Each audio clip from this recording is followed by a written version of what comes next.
Hello, नमस्कार, आदाब, सत श्री अकाल और अस्सलाम वालेकुम। मैं हूं मोहम्मद अहमद काज़मी, लेकर आया हूं आपका पसंदीदा कार्यक्रम आपके रूबरू। आज का प्रोग्राम बहुत ही अहम होने वाला है। आपको अक्सर ये चिंता रहती है कि देश का प्रजातंत्र कैसे बचेगा? प्रजातंत्र के मानी क्या रह गए अगर कोई एक पार्टी अपनी मर्जी के इलेक्शन रिजल्ट लेकर के आ जाती है? और क्या मानी है हमारे आपके वोट के अगर वोटों की चोरी ही होती रहे? हरियाणा के बाद अब जिस किस्म के रिजल्ट महाराष्ट्र में आए हैं, उसमें शक शुबा तो बहुत पहले शुरुआत में हो ही गया था, पहले ही दिन, कि जो कुछ ग्राउंड पर है वो रिजल्ट में नहीं आया। हमने 2017 में यूपी में देखा था कि जिस गांव कस्बे में बाहर बोर्ड लगा करके लिखा था गांव के लोगों ने यहां बीजेपी वालों का आना मना है, वहां से भरपूर जीत करके गए थे बीजेपी के लोग। तो एक एक महाराष्ट्र से ऐसा लगता है कि कोई एक रास्ता दिखने के रास्ते कुछ बन रहे हैं, कहीं कोई सॉल्यूशन वहां से कुछ निकल के आ रहा है। बहुत ही अहम है आज की बातचीत। आज हम एक बार फिर अविनाश काकड़े जी से बात कर रहे हैं, जो नागपुर में रहते हैं और गांधीवादी विचारधारा के लिए जाने जाते हैं, बहुत ही बेबाक अंदाज में अपनी बात रखते हैं। अविनाश काकड़े जी, वेलकम है आपका। आपको सबसे पहले तो महाराष्ट्र के इलेक्शन में क्या कुछ हुआ वो बताइए, क्योंकि पहले जो उम्मीदें थी, जो आप भी उम्मीदें लगा रहे थे, और आप तो अक्सर इस बात को कहते हैं कि मैं रिजल्ट पहले बता सकता हूं, और कई जगह सही साबित हुए हैं आप। इस बार क्या कुछ हुआ ये? जी, सबसे पहले तो पिछले सप्ताह मैं आपसे बात नहीं कर सका, इसलिए सबसे माफ़ी चाहूँगा।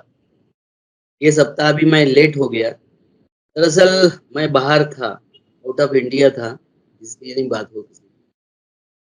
ये इलेक्शन में ये हुआ कि शाम को 10 साढ़े 5 बजे के बाद में रात में साढ़े 10-11 बजे तक 76 लाख वोट बढ़ गए। हम्म, ये वोट कैसे बढ़े, क्या बढ़े, उसका जवाब किसी के पास नहीं है। इलेक्शन कमीशन तो किसी बात का जवाबदेही खुद को समझता नहीं है। क्योंकि इलेक्शन कमिश्नर एक फ्रंटल ऑर्गेनाइजेशन है बीजेपी का। हम्म, जैसा हमारे यहाँ का सीजीआई जो था, हम्म, उसने ये पिटारा खोल दिया, अजमेर शरीफ और संभल और ये सब खोल दिया।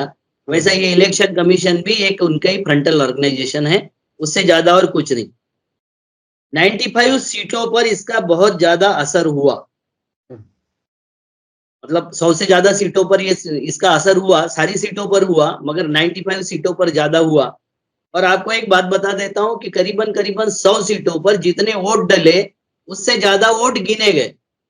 मतलब 1200 वोट डले हैं, तो वहां 1900 वोट गिने गए। ऐसे कई गांव है, इतना डिटेल में सब लोगों ने अभी बता चुके हैं, तो मैं उसमें कोई ज्यादा डिटेल में नहीं जाना चाहता। अ, हर वोट के लिए हमारे यहाँ पहली बार देखा मैंने कि 3000 से लेके 10,000 रुपए तक बांटे गए। हम्म, आपको मैंने कई दिन पहले बताया था कि ये रोड का कॉन्ट्रैक्ट दिया गया था, जो हम्म, विद्या विहार से लेके तो कोकन तक एक रोड था, 906 करोड़ रुपए प्रति किलोमीटर में। और उसमें 25% एडवांस देके वो सारा का सारा पैसा करीबन करीबन मेरे हिसाब से 20 से 25 लाख करोड़ रुपए इस इलेक्शन में उपयोग किया गया, वो ब्लैक मनी। हम्म, हर स्टेट के लिए 100-150 करोड़ रुपए बहुत मामूली बात थी। एक ये दूसरी बात। तीसरी बात थी कि मशीनों का चमत्कार तो है ही, हर जगह मशीनों का चमत्कार, क्योंकि 99% बैटरी चार्ज मिली। हम्म, हजारों मशीनों की 99% बैटरी चार्ज मिली। वो कैसे हो सकता है चमत्कार, मुझे नहीं पता। हम्म, मतलब, और इसका सबका मैं कारण मैं जब बार बार जब बोलता हूँ, बार बार मैं जब बोलता हूँ कि हमारा कोई कार्यकर्ता जो विरोधी पार्टियों का कार्यकर्ता जब वहां नहीं रहता है, हमारा मतलब जनता का कोई कार्यकर्ता नुमाइंदा जो चाहते हराना है, या विरोधी पार्टी जो लड़ना चाहती, उसका कार्यकर्ता सुबह 5:30 बजे से रात में 8, 9, 10, 11 बजे तक कोई कार्यकर्ता नहीं रहता, उसका सब्स्टिट्यूट भी नहीं रहता है। तो दोपहर में 2 बजे सत्ताधारी पार्टियों से पैसे लेके कार्यकर्ता ही निकल लेता है। तो 17 सी फॉर्म लेना और उसको ट्रांसफर करना और उसकी ट्रांसपेरेंसी बताना, ये करने का कोई यहाँ ये नहीं है। मैं अभी भी बोलता हूँ कि कांग्रेस की 60 से 70% बूथों पर उनके बूथ के वर्कर ही नहीं थे, कहीं नहीं थे। हम हवा में रहे, ये कांग्रेस वाले जो है हर वक्त हवा में रहते कि बीजेपी बदनाम हो गई, अब तो हम ही जीतेंगे।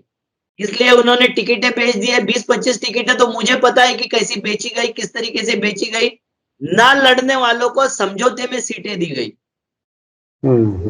तो बता दिया कि मुझे नहीं लड़ना है, वो बोल रहा है, मगर बीजेपी वाला बोल रहा है इसको खड़ा करो, खर्चा हम करेंगे। ऐसे लोगों को टिकटें दी गई। और उसके बाद में अमित शाह जी को जो गुड मॉर्निंग गुड नाइट बोलते, पहली बार अमित शाह यहाँ फेल हुए, पहली बार। आरएसएस के मोहन भागवत की सबसे ज्यादा चली, क्योंकि देवेंद्र फडणवीस किसी भी हालत में अमित शाह को पसंद नहीं थे। उनको चाहिए था जैसे छत्तीसगढ़ में बनाया, जैसे मध्य प्रदेश में बनाया, जैसे राजस्थान में बनाया, जैसे उड़ीसा में बनाया, पपेट। तो सुबह उठ के गुड मॉर्निंग बोले अमित शाह जी को, गुड नाइट बोल के ही सोए। आदेश उनसे ले और उसके बाद में काम करे अपने राज्य का, ऐसा जो आदमी चाहिए था। शायद ये ऐसा नहीं करेगा, मगर ये खुद ही बहुत ज्यादा क्या बोलते हैं उसको, मैं आपको बताता हूँ कि एक जाति है ब्राह्मण जाति महाराष्ट्र में, जिनके नाम से पेशवाई का तमगा लगा हुआ है। ये जब आते हैं तो ये बहुजन सारे समाज जो रहते, किसान समाज, SC ST माइनॉरिटी, सबको कुचलने का काम करते हैं। और ये कुचलने का काम करते हैं, ये इन्होंने सही कई बार ये कर दिया है, प्रूव कर दिया है। आज भी इन्होंने जो 10,000 टी-शर्ट छपाए हैं, 10,000 टोपियां छपाए हैं, उसमें लिखा है एक है तो सेफ है। अब ये कौन एक है कौन सेफ है? 10,000 टी-शर्ट को ये सब नफरती चिंटू है उसको इकट्ठा करके आजाद मैदान में शपथ लेंगे। मुझे लगता है उनको मणिपुर भेजना चाहिए, मणिपुर को समझाना चाहिए एक है तो सेफ है। और देश के सभी नफरती बगवादारी को आज इकट्ठा करने का देवेंद्र फडणवीस ने एक प्रण लिया है। सारे आज इकट्ठा हो गए। मतलब ये कैसा है कि देखो, हम तो उसके भुक्तभोगी है, भारत भुक्तभोगी है, और हम ये देख रहे, बोलने की आजादी नहीं है यहाँ। मीडिया में जिस तरीके से एक तरफा न्यूज चलती है, एक तरफा बातें चलती है, आपने संभल के बारे में भी देखा और सब चीज के बारे में देखा। वो हमारे चीफ जस्टिस ऑफ इंडिया ने बोल दिया, और हमारे जज जो डिस्ट्रिक्ट जज है, जिसके नीचे के जज है, एक कानून है कि 1947 के बाद में किसी पूजा स्थलों के जगह पर विवाद नहीं होगा, उसके ऊपर कोई सर्वे नहीं होगा और उसको तब्दील नहीं किया जाएगा एक्सेप्ट अयोध्या। 1991 में सुप्रीम कोर्ट का जजमेंट है, ये नथिंग डूइंग, इसमें कुछ नहीं करना है, ये जैसा है वैसा है और वैसा ही रहेगा, क्योंकि पुराने मुर्दे खोदने से हमारा भविष्य नहीं संवर सकता है। क्लियर कट जजमेंट है 91 का। और उसके बाद में इन्होंने एक शब्द बोल दिया, और ये कौन जज है जो संविधान के विरोध में और सुप्रीम कोर्ट के जजमेंट के विरोध में सर्वे का ऑर्डर के ऊपर ऑर्डर के ऊपर ऑर्डर देते जा रहे हैं? तो वो वही लोग हैं जिनके बारे में ब्रिटिश के वाइसराय ने लिख के भेजा था कि इन लोगों का जुडिशियली माइंड नहीं है, ये इस जुडिशियली के पद पर बैठने लायक नहीं है, क्योंकि ये बायस्ड होते हैं। और ऐसे बायस का एक सर्वे आया है जो है ब्लूमबर्ग का और न्यूयॉर्क टाइम्स ने, दोनों ने मिलकर एक सर्वे किया है, जिसमें कोलन राइट का एक अपना इंस्टीट्यूशन है, और वो कोलन राइट का डॉक्टर इवोल्यूशनरी बायोलॉजिस्ट है वो, और रियलिटी लास्ट स्टैंड, इसके उनकी पढ़ाई है इसकी, और एडिटर इन चीफ है वो, रियलिटी लास्ट स्टैंड के एडिटर इन चीफ है। उन्होंने बताया, एक सर्वे किया कि हिटलर और जो अमेरिका में भी इनके ऊपर लोग चिढ़ रहे थे, ब्राह्मण कम्युनिटी के ऊपर अमेरिका के लोग चिढ़ रहे थे। तो उन्होंने ये दोनों न्यूज़पेपर, ये जो है कोलिन राइट, इन्होंने मिलकर एक सर्वे किया। ये सर्वे में ये पता चला कि 30.4%, मैंने 35.4% लोग यहाँ मानते हैं कि ब्राह्मण पैरासाइट है, परोपजीवी है। ये कुछ नहीं करते, खाली दूसरे के मेहनत पर जीते हैं, दूसरे का छीन पर जीते हैं, दूसरे को ठग कर जीते हैं। दूसरा उनका सर्वे का ये आया कि 33.8% ब्राह्मण ये वायरस है, वायरस। मतलब एक अभी आया था कि ऑस्ट्रेलिया ने व्हाट्सएप पर बैन कर दिया 16 साल से नीचे के बच्चों को, वो व्हाट्सएप यूज नहीं करेंगे। ऑस्ट्रेलिया ने बैन किया है। मेरे हिसाब से यहाँ 40 से 75 साल के लोगों को व्हाट्सएप बैन करना चाहिए, क्योंकि रोज जो नफरती जा रहा है, नफरती दिमाग में जा रहा है, इससे हमारा देश शैतानी की तरफ बढ़ रहा है, डेविलाइजेशन की तरफ बढ़ रहा है। और तीसरा उनका फाइंडिंग था कि 27.1% लोग ये शैतान बन गए। अब देखिए कितनी बड़ी फाइंडिंग है, किस तरीके की फाइंडिंग है। और इसके कारण अमेरिका में सत्तावादी लोग, अतिवादी लोग और दंडात्मक मारपीट की टेंडेंसी बढ़ी है। ये इनके ऊपर आरोप है। जिस जाति के फडणवीस है, जिस जाति के लोग यहाँ की स्कॉलरशिप लेके बाहर जाते हैं, जिस जाति के लोग यहाँ की पूर्ववर्ती सरकारों के पेंशन पर पल रहे हैं, उन लोगों ने देश को रहने लायक नहीं छोड़ा। और इसका ही नतीजा है कि इस तरीके से इलेक्शन सेबोटाइज हो गए, प्रचार सेबोटाइज हो गया, सरकार सेबोटाइज हो गई और हमारी यहाँ की जनता सुस्त पड़ी है, निद्राधीन पड़ी है। मगर खैर, उसमें हमारे यहाँ के जो ग्रामीण मैं थोड़ा सा आगे उस तरफ जाना चाहता हूँ जो महाराष्ट्र के एक गांव वालों ने कुछ करके दिखाया है, वो क्या कुछ है?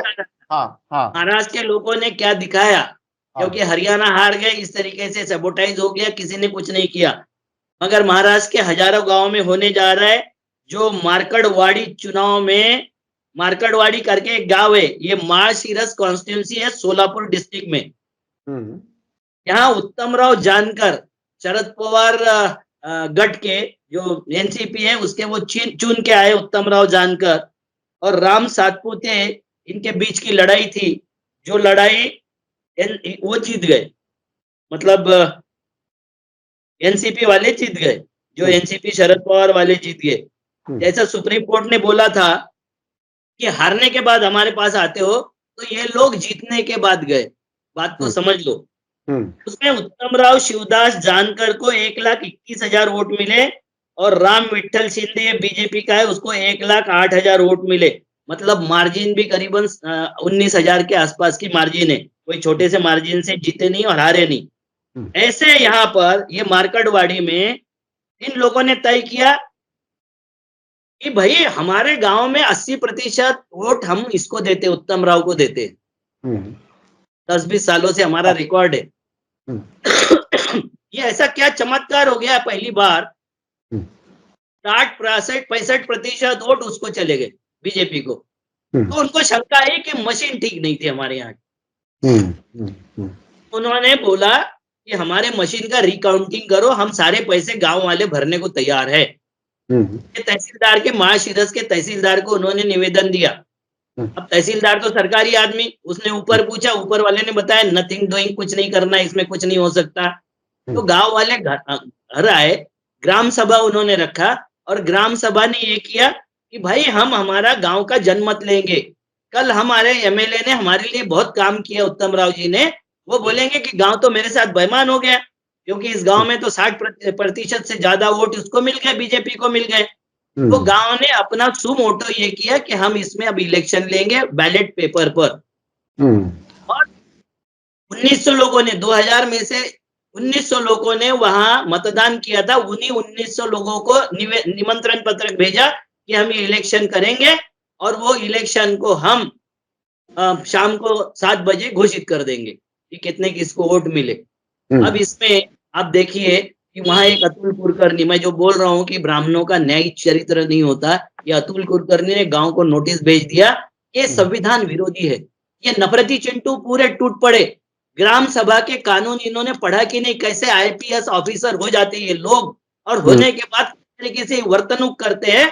तो इन्होंने ग्राम सभा का कानून पढ़ा कि नहीं पढ़ा? ग्राम सभा ये सुप्रीम बॉडी है। राष्ट्रपति के आदेश को वो चैलेंज कर सकते हैं कि मेरा गांव है तो मेरे गांव में क्या होगा ये मैं तय करता हूं। और ग्राम सभा के सभा को उन्होंने नकारा तो नकारा, गांव के ऊपर कर्फ्यू दायर कर दिया और वो बूथ जो उन्होंने बनाए थे वोटिंग के लिए, उस पे पुलिस ने कब्जा कर लिया। यानी सीधा सीधा ये कर दिया कि आपकी अपनी राय जो है आपको भी पता नहीं होनी चाहिए, हम जो चाहें इलेक्शन रिजल्ट दे दें और उसको आपको एक्सेप्ट करना है। तो अच्छा ये और इसमें अब फिर मुझे आगे बताओ कि ये वोटिंग करना, हमारी काउंटिंग करना, ये लॉ एंड ऑर्डर का इश्यू कैसा हो सकता है? जबकि किसी ने कंप्लेंट नहीं किया कि ये गलत हो रहा है, ये हो रहा है, गांव के किसी आदमी ने कंप्लेंट नहीं किया, सब चाहते थे कि ऐसा हो जाए। तो ये कैसे विरोध में हो सकता है? या असंवैधानिक हो सकता है? ये असंवैधानिक काम इन्होंने, पहला तो महाराष्ट्र में हुआ कि 26 नवंबर को हमारे यहाँ राष्ट्रपति शासन लग जाना चाहिए था। आज शपथ हो रही है, आज शपथ हो गई है। जब तक राष्ट्रपति शासन नहीं लगाए, ये असंवैधानिक था कि नहीं था? अगर विरोधी पार्टी की सरकार आती और 26 तारीख के पहले अगर वो सीएम घोषित नहीं करते तो यहाँ राष्ट्रपति शासन लगता कि नहीं लगता? बिल्कुल बिल्कुल बिल्कुल। दूसरा, मार्केटवाड़ी के जो लोग थे, उन्होंने किसी चुनाव आयोग को कोई चैलेंज नहीं किया। उन्होंने अपने अधिकारी भेजो ये नहीं बोला। उन्होंने आसपास के गांव के जो सरपंच थे उनको बुलाया और बोला कि हम ये प्रक्रिया करना चाहते हैं हमारे गांव में, तो ये प्रक्रिया करने के लिए आपका सहयोग चाहिए। और इन्होंने ये नहीं बोला कि कौन बीजेपी का है, कौन, आसपास के 4 गांव वाले उन्होंने बुला लिया।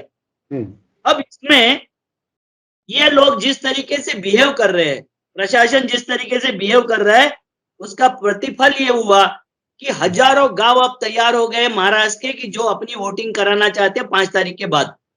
क्योंकि 5 तारीख तो तुम शासन नहीं स्थापित हुआ था, इसलिए बोल सकते थे कि इलेक्शन प्रोसेस अभी चल रहा है। अब इलेक्शन प्रोसेस 5 तारीख को पूरा समाप्त हो गया। आज माननीय मुख्यमंत्री की शपथ विधि हो गई। अब इसके बाद में करने में कौन रोक सकता है? और ये अगर रोकते हैं तो क्या वो संवैधानिक काम होगा?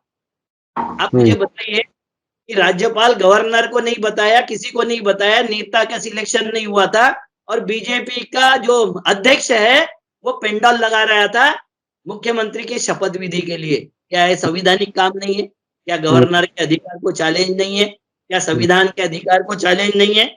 तो ये सारा का सारा जो मामला है, ये इनको 26 तारीख में टाइम पूरा हो रहा था असेंबली का, पिछली असेंबली का, और उसमें गैप नहीं हो सकता, इसलिए 26 तारीख तक ये ओथ टेकिंग सेरेमनी हो जानी चाहिए थी। और ये जो तकरीबन 9 दिन गुजरे हैं, ये बिल्कुल जीरो, बिना सरकार के माना जाए कानूनी तौर पर, उसमें राष्ट्रपति शासन होना चाहिए था। ऐसा कुछ नहीं किया, क्योंकि बीजेपी वाले खुद अपने घर को संभालने की कोशिश कर रहे थे, जो आपस में टकराव बन रहा था। यही कहना चाह रहे हैं ना आप? नहीं, कोई टकराव नहीं था सर। वो दिखाना चाह रहे थे कि हम कितने डेमोक्रेटिक है। वो आज भी दिखाना चाहते हैं कि हम डेमोक्रेटिक है। देखो आपको बताता हूँ, हुकुमशाही जो होती है ना, वो चिल्लाने के लिए डेमोक्रेसी चिल्लाते हैं और करने के लिए जो करते हैं वो डेमोक्रेसी की, लोकतंत्र की हत्या करते हैं। अदृश्य इसको जो बोलते हैं, अदृश्य, ये प्रकट रूप से नहीं है हुकुमशाही। अदृश्य हुकुमशाही के 2 लक्षण है कि मुंह से जोर जोर से चिल्लाओ डेमोक्रेसी, और अंदर लोकतंत्र को हत्या करने के लिए जितने ये उठा सकते हो, कदम उठा सकते हो, वो सारे कदम उठाइए। और आपको क्या लगता है ये सब करके ये संभल जाएंगे? ये हो जाएगा इनका काम? ये तो बहुत ही बड़ी मिसाल कायम की है महाराष्ट्र के इस गांव ने।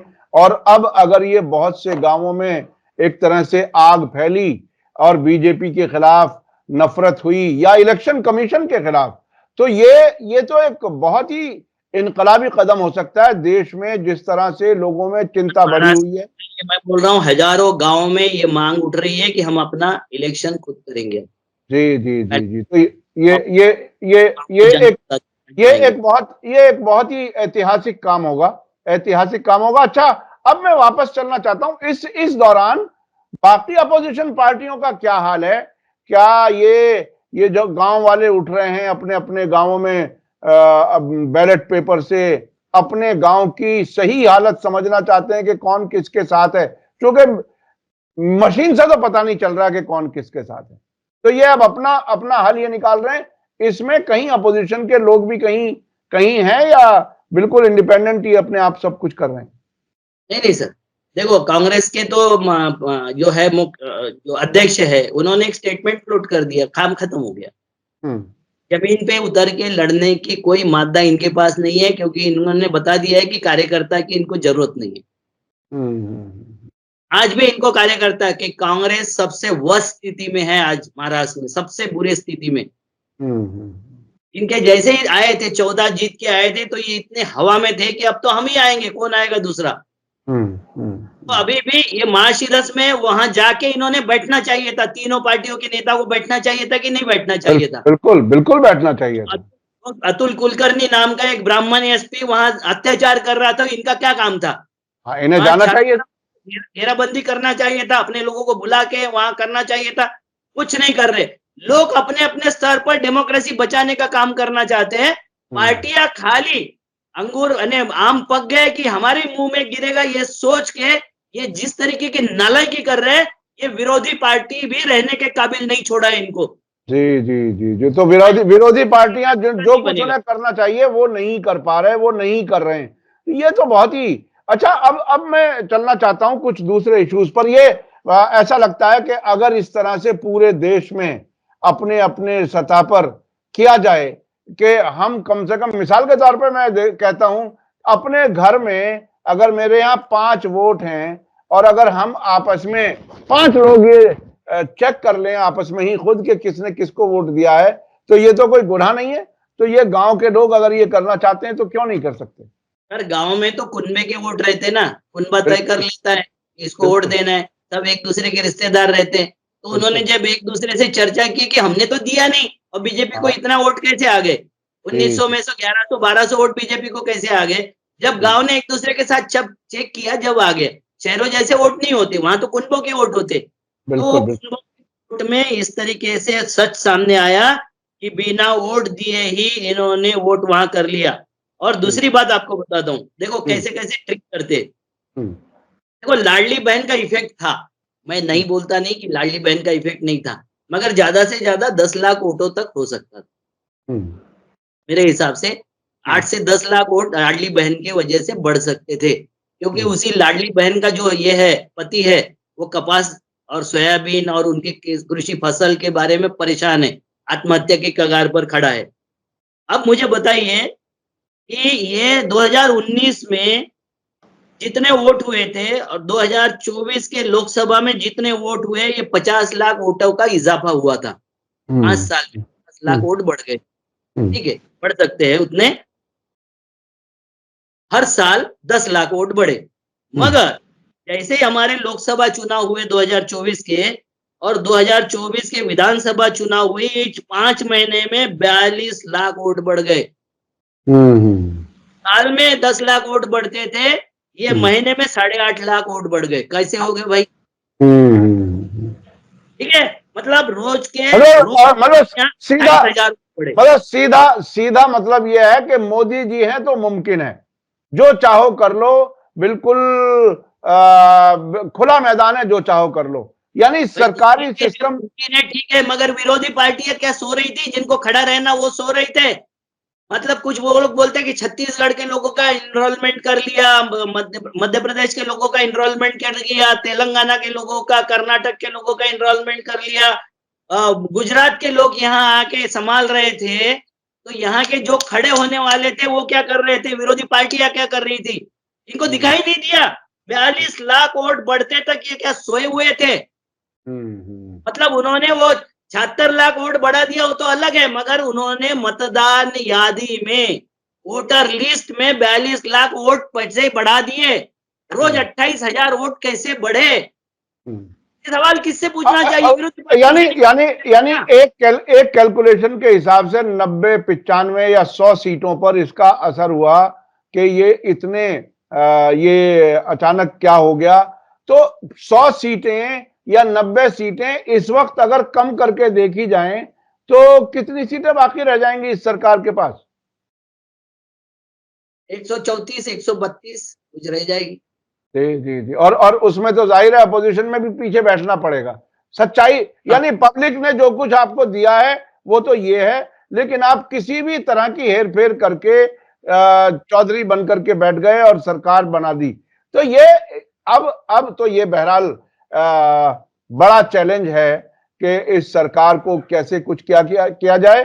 5 साल में एक इलेक्शन होता है, लेकिन जो आपके महाराष्ट्र के गांव के लोगों ने जो कुछ बताया है, शोलापुर के इस गांव ने, ये एक बहरहाल एक बेहतरीन फॉर्मूला हो सकता है। अच्छा, अब कुछ और बताइए, इसमें सीखने को और क्या क्या मिला? देखो, सीखने को ये मिला कि बीजेपी घबराई हुई है लोगों से।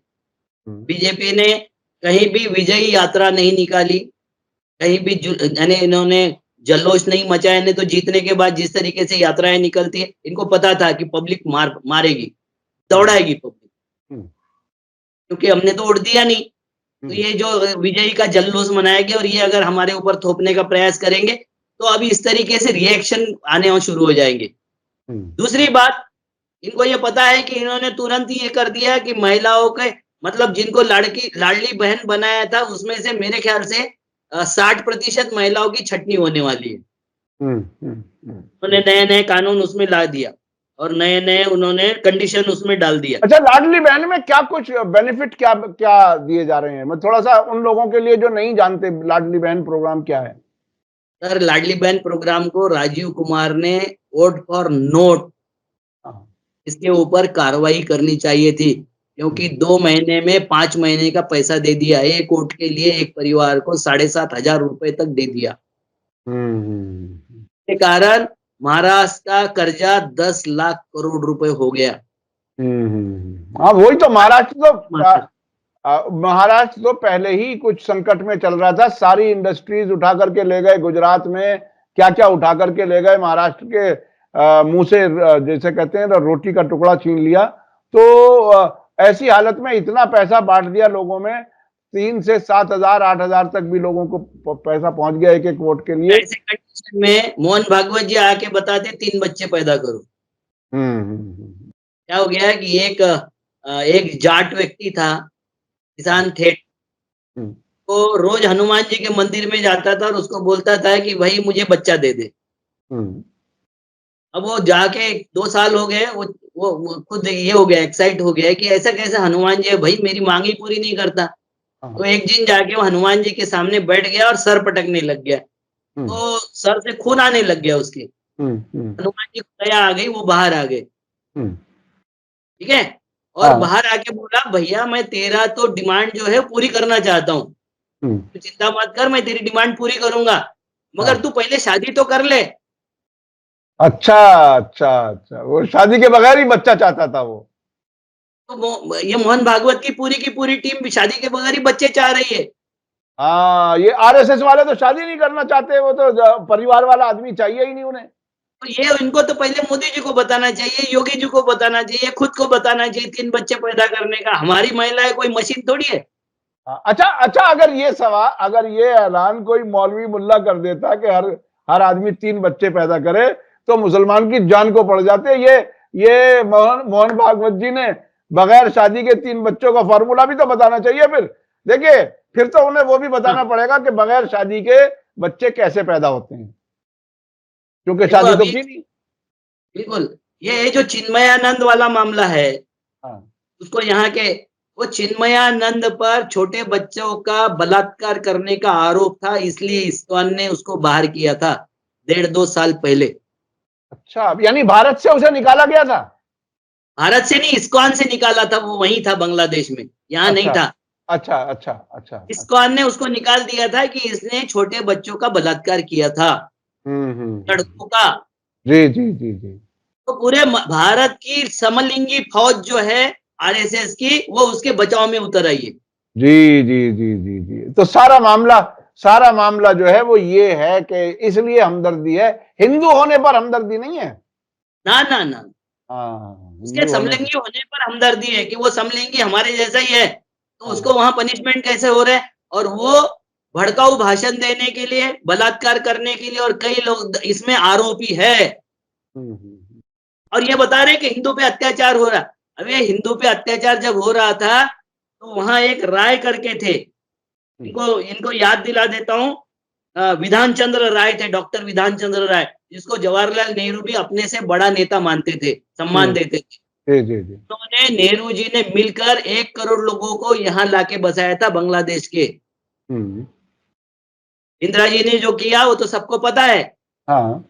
विधान चंद्र राय जी ने भी हिंदुओं को वहां से लाके यहाँ सेफ बसाया, और हम्म, उसी डॉक्टर राय जो सरदार पटेल के वकील भी थे, हम्म, उनके नाम से डॉक्टर डे मनाया जाता है। इन्होंने हम्म, वहां के हिंदुओं को बचाने के लिए क्या किया? वहां हम्म, 1.5 करोड़ हिंदू है, पूरे हम्म, दुनिया में 5 करोड़ हिंदू है। हम्म, इन्होंने सब हिंदुओं को खतरे में डाल दिया ये हिंदू राष्ट्र बनाने के चक्कर में। पूरी दुनिया में जैसा कि आपने बताया कि अमेरिका में नफरत बढ़ रही है ब्राह्मणों के बारे में, वहां के लोग क्या कह रहे हैं सर्वे में, उधर बांग्लादेश में क्या कुछ हो रहा है, तो ये ब्राह्मणों नफरत। के बारे में जब नफरत बढ़ेगी ना, तो ये हाँ। नफरत खुद वहां से छूट जाएगी। जैसे औरंगजेब के वक्त इन्होंने बोला था कि हम तो आपके ही जैसे बाहर से आए हुए हैं, जिजिया से हमको मुक्त कर दो, यहाँ के हिंदुओं पर लगाओ, तब ये अलग हो जाएंगे। जी, तभी अलग हो तो वो जाएंगे बोलना जब। शुरू करेंगे कि हम तो आप ही के गुलाम हैं, वो जैसे जब इनका जब सामर्थ्य बोला था। जब जैसा मौका होता है अपने फायदे में वो बदल लेते हैं, अपना रास्ता बदल देते हैं, ये बात। अच्छा, पिछले दिनों बहुत ही दिलचस्प बात थी जो आम आदमी पार्टी के एमपी ने कही थी मोदी जी से कि मोदी जी आप माइनॉरिटी गवर्नमेंट चला रहे हैं, आपको क्या हो गया, आपके दिमाग को क्या हो गया, ये पूरे देश में नफरत को बढ़ा रहे हैं। ये वाली बात इनको समझ नहीं आ रही। तो जब अगर इलेक्शन कमीशन और अदालतें बीजेपी के साथ और साथ साथ पुलिस, ये सब अगर उनके लिए काम करते रहेंगे तो इनसे कैसे जान छूट सकती है? कोई फॉर्मूला है आपके पास? सर, जनता ही जान छुड़ा सकती है। हम्म, देखो, विरोधी पार्टियां कुछ नहीं कर सकती, हम्म, क्योंकि इनका जो बड़ा संगठन है, नफरती संगठन है, वो प्रचार प्रसार बूथ कैप्चरिंग सारी चीजों में उनका ये है, और उसको सारा महकमा सहयोग दे रहा है। जैसे आपको बताता हूँ, ये संभल का दंगा क्यों हो गया? हम्म, क्योंकि जॉर्ज सोरस के साथ में, जिसके बारे में ये खूब गाली बकते थे, जॉर्ज सोरस ये गुलाम है, वो गुलाम है, उसके साथ में अडानी ने पार्टनरशिप कर लिया। हम्म, अंबानी ने हजारों लाखों करोड़ रुपए के बैंक ये ले लिए झूठे। मतलब बैंक ने बोला कि हमारा तो वहां ऑफिस भी नहीं है, और उसके गारंटी पत्र ले लिए। ये हम्म, इतना बड़ा, और ये एक झाला करके है, हिंदू इसके, मतलब बीजेपी का बहुत बड़ा पदाधिकारी है, उसका नाम है भूपेंद्र झाला, अनिल हाँ, अंबानी, हम्म, ये जो है, और जॉर्ज सोरस, ये तीनों का जो इकोनॉमिकली ब्लंडर हुआ, हम्म, हम्म, ये ब्लंडर अगर जनता के सामने आ जाए तो समझ में आता है। 6,000 करोड़ रुपए लेके भागा है। हम्म, 4 साल में उसने गुजरात और राजस्थान के लोगों से लूटा है पैसा, झाला ने। जी जी जी जी। नसूबदार पदाधिकारी है, सबके साथ फोटो है उसके, हम्म, मोदी हम्म। अडानी से लेके मुख्यमंत्रियों तक सबसे साथ फोटो है। हाँ, उसने सब उस पर चर्चा ही नहीं होने देंगे, मीडिया को खामोश कर दिया जाएगा, लोगों को किसी और चीज में उलझा दिया जाएगा। हमने हमने ढूंढ लिया संबल, हम्म। ठीक है, हाँ। और वो संबल में और अजमेर शरीफ में हम दंगे भड़काना चाहते हैं। वहां हम्म, 4 मुस्लिम लड़के मारे गए, किसने मारे भाई? अगर दंगा मुस्लिमों ने किया तो मुस्लिम लड़के किसने मारे? बिल्कुल बिल्कुल ठीक है, और बिल्कुल। वो मस्जिद में जाके जय श्री राम के नारे लगाने वाले कौन थे? सर्वे हम्म, टीम के साथ जो गए थे, पुलिस और सर्वे टीम के साथ जो गए थे और नारे लगा रहे थे मस्जिद के सामने, उनके वीडियो तुम्हारे पास होने के बाद उनको अरेस्ट क्यों नहीं किया गया? और ये हम्म, वहां का डीएम बोल रहा है कि मुस्लिमों ने गोलीबारी की, फायरिंग की, आगजनी की। ये उसने आरोप नहीं लगाया, उसके आरोपी नहीं बोल रहा है, वो कंफर्म कर रहा है कि इन्होंने किया, मुसलमानों ने सब किया। तो फिर हम्म, मुसलमानों ने सब किया तो उनको फांसी दे दो, जितने मुसलमान हैं उनको। फिर हम्म, तुमने ये अमित मोहन प्रसाद, ए के जैन और जस्टिस अरोड़ा को क्या घास छीलने के लिए भेजा है वहां? तो जो भेजा हो क्या घास छीलने गई है? क्या छीलने गई है वहां? बिल्कुल क्या बिल्कुल। वो उखाड़ने तो गई है? पहले पहले उन्होंने खुद अपने आप नैरेटिव बना दिया मुसलमानों के खिलाफ, और अचानक आपने और टीम अगर भेज दी। मुसलमानों ने आक्रमण किया, मुसलमानों ने पत्थरबाजी की, तो एक भी हिंदू वहां जख्मी क्यों नहीं हुआ? हम्म। चारों बच्चे जो मारे गए, और फिर वहां ये ढूंढ रहे, क्या ढूंढ रहे वहां? कि पाकिस्तानी वो फायर किए गए, एम्यूनिशन फायर किए गए, उसके खोल इनको मिल रहे। हम्म, तो हिंदू तो अपने घर में है, मुसलमान भी अपने घर में है। पाकिस्तान खोल रखने के लिए इतने दिन का समय बहुत है ना। बिल्कुल बिल्कुल। खोल जो रख रहा है पाकिस्तान। जो चाहे कर लें, जिसे कहते हैं ना कि जज भी आप ही और सब कुछ आप ही के हाथ में है, तो जो चाहे आप कर लें। लेकिन इसका बहरहाल देश के लिए उन्होंने उस वक्त भी दुर्गा पूजा के वक्त भी हंगामा किया था, उस वक्त भी दंगल करवाई थी। और ये एनआईए को अगर पाकिस्तान ने अगर लाया तो इनकी क्या कर रही है, डिफेंस एजेंसी क्या कर रही है, बॉर्डर सिक्योरिटी फोर्स क्या कर रही है, 4 राज्यों की पुलिस क्या कर रही है, वो सारा लांग कर अगर पाकिस्तानी गोला बारूद वहां आते हैं, पाकिस्तानी एजेंट वहां आते, तो प्रधानमंत्री, गृह मंत्री, रक्षा मंत्री और सारे मुख्यमंत्री जवाब दे। वो जवाब दें, वो जवाब तो क्या देंगे, बस वो इल्जाम लगाते रहेंगे और ज्यादा से ज्यादा लोगों को गिरफ्तार करते रहेंगे। आती अजमेर शरीफ के लिए 17 वरिष्ठ नौकरशाह ने, जिसमें इंडियन फॉरेन सर्विस के लोग हैं, इंडियन पुलिस सर्विस के लोग हैं, फौज के अफसर है। उन्होंने पूछा मोदी जी को कि आप भी चादर चढ़ाते उस अजमेर शरीफ पर, क्या आप उसको भी खोदोगे? बिल्कुल बिल्कुल नहीं, उस वक्त मुसलमानों की वोट की जरूरत होती है, इसलिए चादर भेजी जाती है। तो ये अजीब अजीब ये सियासी लोग किस किस तरह से देश को कहां कहां नुकसान पहुंचा रहे हैं, बहुत ही खतरनाक है। बहुत बहुत शुक्रिया अविनाश काकड़े जी। अगले हफ्ते फिर हम कोशिश करेंगे कि आपसे बात हो जाए और आप अवेलेबल भी हो जाएं। और लेकिन महाराष्ट्र के इस गांव ने बहुत बड़ी मिसाल कायम की है और मैं समझता हूं कि अब ये वहां सरकार बनने के बाद वो आंदोलन और ज्यादा चलेगा, ऐसे आसार नजर आ रहे हैं, जैसा कि आपने बताया। बहुत बहुत शुक्रिया। इसी के साथ मुझे दीजिए इजाजत। धन्यवाद, शुक्रिया। जय भारत, जय हिंद। मीडिया स्टार वर्ल्ड के और वीडियो देखने के लिए हमारे चैनल को सब्सक्राइब करें और सीधे नोटिफिकेशन पाने के लिए बेल आइकन दबाएं। और अगर हमारी खबर सच्ची और अच्छी लगे तो अपने व्हाट्सएप, इंस्टाग्राम, फेसबुक और ट्विटर अकाउंट पर जरूर शेयर करें।